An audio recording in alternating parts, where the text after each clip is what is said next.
Hello friends, स्वागत है आपका हमारे चैनल सूरज स्टडी IQ जीके पे। फ्रेंड्स, आज हम बौद्ध धर्म से संबंधित कुछ महत्वपूर्ण टॉपिक लेकर आए हैं। अगर अभी हमारे चैनल पे नए हैं तो चैनल को सब्सक्राइब कर दीजिए, वीडियो को लाइक कर दीजिए, बेल आइकन प्रेस कर दीजिए ताकि हमारे आने वाली वीडियो का नोटिफिकेशन आप तक पहुंचता रहे। फ्रेंड्स, हमने इसके पहले जो है वैदिक सभ्यता, जैन धर्म, दोनों ये सब टॉपिक को हमने ख़त्म कर दिया है। अगर आपने वीडियो अभी तक नहीं देखी है तो पीछे जाकर वो वीडियो देख सकते हैं। तो हम स्टार्ट करते हैं बौद्ध धर्म। चैनल का नाम है सूरज स्टडी IQ जीके। सूरज स्टडी IQ जीके। बौद्ध धर्म जानते हैं, बौद्ध धर्म क्या है?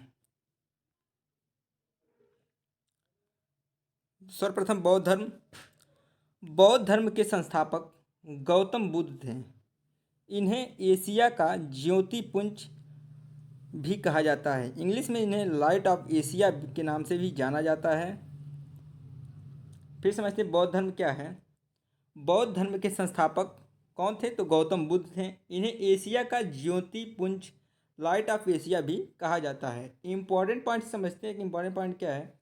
गौतम बुद्ध का जन्म 563 ईसा पूर्व में कपिलवस्तु के लुम्बिनी नामक स्थान पर हुआ था। तो इनका जन्म जो है 563 ईसा पूर्व में कहाँ पे हुआ था? कपिलवस्तु के लुम्बिनी नामक स्थान पर हुआ था। इनके पिता का नाम था शुद्धोधन और माता का नाम था इनके महामाया। आगे चलते हैं। इनकी माता की मृत्यु उनके जन्म के 7वें दिन ही हो गई। इनका लालन पालन इनकी सौतेली माँ प्रजापति गौतमी ने किया था। तो इनका लालन पालन इनकी सौतेली माँ प्रजापति गौतमी ने किया, क्योंकि इनके जन्म के 7वें दिन ही इनकी माता का देहांत हो गया। इम्पॉर्टेंट पॉइंट से समझते हैं। इनके बचपन का नाम क्या था? सिद्धार्थ था।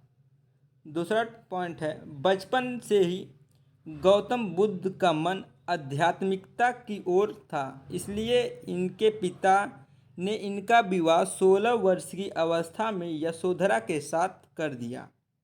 तो इनका जो विवाह था वह किसके साथ हुआ? यशोधरा के साथ। और इनका जो पुत्र हुआ उनका नाम क्या था? राहुल। इनके पुत्र का क्या नाम था? राहुल। आगे बढ़ते हैं।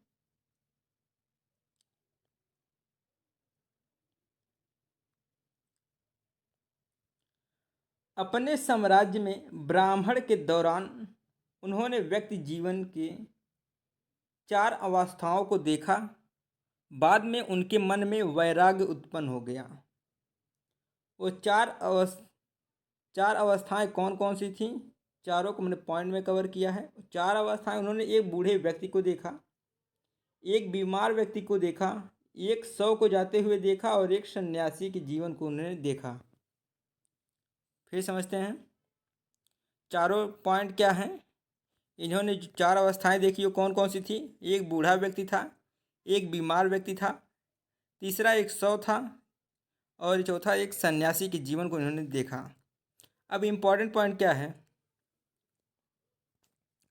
सांसारिक समस्याओं से व्यथित होकर सिद्धार्थ ने 29 वर्ष की अवस्था में गृह त्याग किया, जिसे बौद्ध धर्म में महाभिनिष्क्रमण कहा गया है।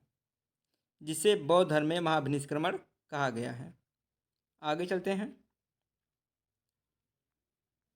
अगला जो पॉइंट है, ज्ञान की खोज में बुद्ध इधर उधर भटकते रहें। ज्ञान की खोज में बुद्ध इधर उधर भटकते रहें।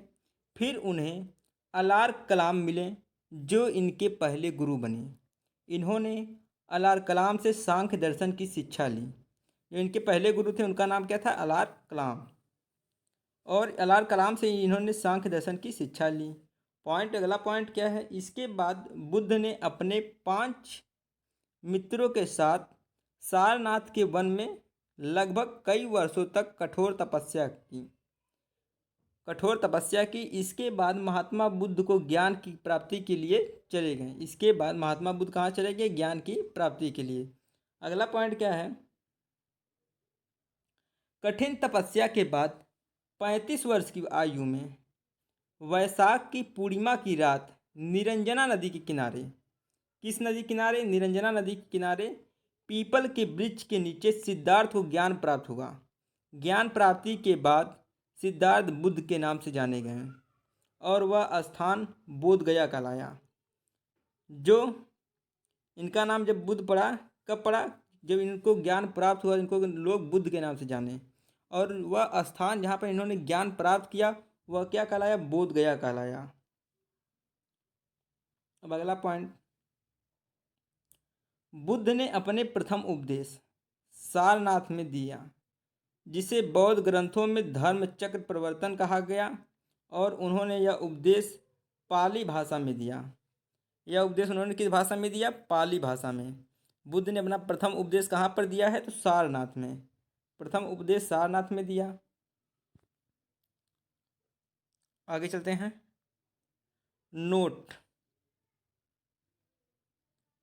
बुद्ध ने अपने सर्वाधिक उपदेश कुशल देश की राजधानी श्रावस्ती में दिए। महात्मा बुद्ध ने 4 सत्य कथन कहे हैं। वह चारों सत्य क्या है? इसको पॉइंट हमने चारों को कवर किया है। पॉइंट से समझते हैं महात्मा बुद्ध ने 4 कथन क्या क्या कहे हैं। पहला कथन उन्होंने कहा, संसार दुखों से भरा है। संसार क्या है? दुखों से भरा है। दूसरे पॉइंट उन्होंने बताया कि हर दुख का कोई न कोई कारण है। दूसरे पॉइंट उन्होंने बताया कि हर दुख का कोई न कोई कारण अवश्य है। तीसरा पॉइंट उन्होंने जिक्र किया कि सभी दुखों का सबसे बड़ा कारण इच्छा है। तीसरे पॉइंट उन्होंने बताया कि सभी दुखों का सबसे बड़ा कारण इच्छा है। चौथी उन्होंने जो बात बताई वो क्या थी? इस इच्छा पर नियंत्रण पाया जा सकता है। इस जो इच्छा पर हम लोग क्या करते हैं? नियंत्रण पाया जा सकता है। इन्होंने जो 4 सत्य कथन कहे वो चारों कथन हमने बताए। अब आगे चलते हैं। बौद्ध धर्म के त्रिरत्न कौन कौन से हैं? बौद्ध धर्म के त्रिरत्न कौन कौन से हैं? पहला तो बुद्ध है, दूसरा संघ है, और तीसरा धम्म है। तीसरा क्या है? धम्म है। अब नीचे जानते हैं महात्मा बुद्ध के अनुयायी कौन कौन थे। महात्मा बुद्ध के अनुयायी कौन थे? पहले थे आपके बिंबिसार, फिर प्रसेनजित और उदयीन।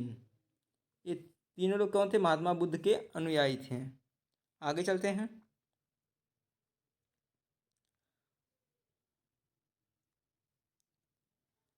बुद्ध के अनुयायी 2 भागों में विभाजित थे। बुद्ध के जो अनुयायी थे वो कितने भागों में विभाजित थे? तो 2 भागों में। कौन कौन से थे? वो भिक्षुक थे और एक उपासक थे। पहले कौन थे? भिक्षुक और उपासक। भिक्षुक में कौन थे? बौद्ध धर्म का प्रचार करने के लिए संन्यास ग्रहण किया। भिक्षुक में जो आते हैं वह बौद्ध धर्म का प्रचार करने के लिए उन्होंने क्या किया? संन्यास ग्रहण किया। उपासक कौन थे? गृहस्थ जीवन व्यतीत करते हुए बौद्ध धर्म को अपनाया था। गृहस्थ जीवन व्यतीत करते हुए उन्होंने स्वयं ही बौद्ध धर्म को अपना लिया था। अब आगे देखते हैं। बौद्ध संघ में सम्मिलित होने के लिए न्यूनतम आयु सीमा 15 वर्ष थी। मतलब कि बौद्ध धर्म को अपनाने के लिए न्यूनतम आयु सीमा कितनी थी? 15 वर्ष। आगे बढ़ते हैं। देखते हैं कि बुद्ध के जीवन से संबंधित बौद्ध धर्म के प्रतीक कौन कौन से थे। बुद्ध के जीवन से संबंधित बौद्ध धर्म के प्रतीक, जन्म के समय जो है कमल एवं सांड प्रतीक था। गृहत्याग मतलब घोड़ा, ज्ञान पीपल, निर्वाण पदचिन्ह, मृत्यु स्तूप। ठीक है। कौन कौन से थे? जन्म कमल एवं सांड, गृहत्याग घोड़ा, ज्ञान पीपल, निर्वाण पदचिन्ह, मृत्यु स्तूप। आगे चलते हैं पॉइंट में। 80 वर्ष की अवस्था में 483 ईसा पूर्व कुशीनगर में बुद्ध का निधन हुआ, जिसे बुद्ध धर्म में महापरिनिर्वाण कहा गया है। निधन के पश्चात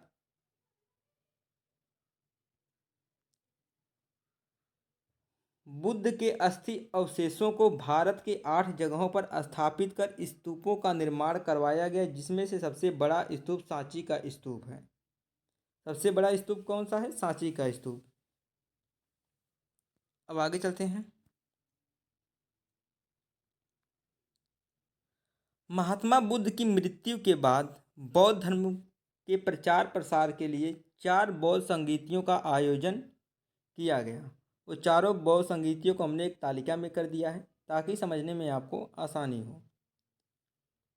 अब क्या है चारों जो बौद्ध संगीतियाँ, उसके बारे में हम जान लेते हैं। पहली बौद्ध संगीति 443 BC किसके समय हुई? अजातशत्रु महाकश्यप। दूसरी बौद्ध संगीति 383 BC किसके समय? कालाशोक सवाकामी। तीसरी थी 255 BC अशोक और मोंगलीपुत्तिस। और चौथी बौद्ध संगीति थी प्रथम बौद्ध संगीति कौन थी? यह थी कनिष्क के समय। वसुमित्र अध्यक्ष थे और अश्वघोष क्या थे? उपाध्यक्ष थे। ये चारों बौद्ध संगीतियाँ हो गई जो महात्मा बुद्ध की मृत्यु के बाद बौद्ध धर्म के प्रचार प्रसार के लिए चलाई गई। अब इसी क्रम में आगे बढ़ते हैं, देखते हैं आगे क्या है।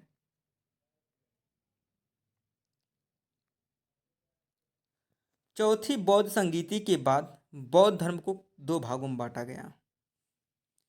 पहला भाग था हीनयान और दूसरा था महायान। हीनयान और महायान। अब जान लेते हैं हीनयान क्या होते हैं और महायान क्या होते हैं, इन दोनों में अंतर क्या है। ठीक है, हीनयान और महायान। हीनयान में यह बौद्ध धर्म का प्राचीन रूप है और महायान यह एक नवीन रूप है। हीनयान में यह कठोर मार्ग है जिसके द्वारा कम लोग निर्वाण की प्राप्ति कर सकते हैं और महायान में यह सरल मार्ग है, इसके द्वारा अधिक लोग निर्वाण की प्राप्ति कर सकते हैं। मतलब हीनयान के विपरीत ही महायान क्या था?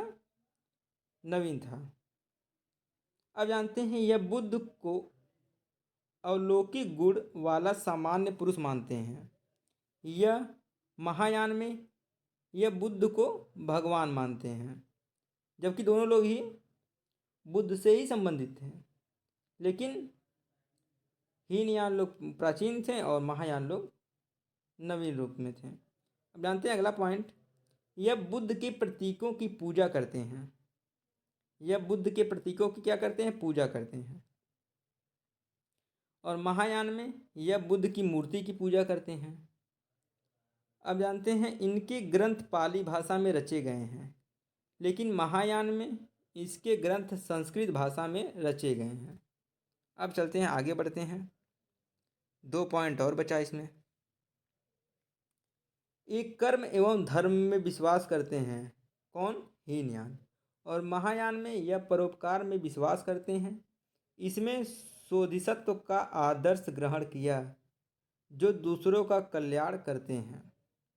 अब हीनयान में इसका प्रचार प्रसार लंका, वर्मा, थाईलैंड, कंबोडिया आदि देशों में हुआ।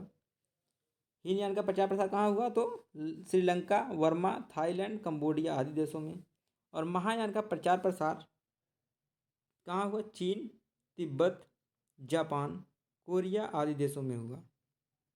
आगे चलते हैं, बौद्ध साहित्य क्या है?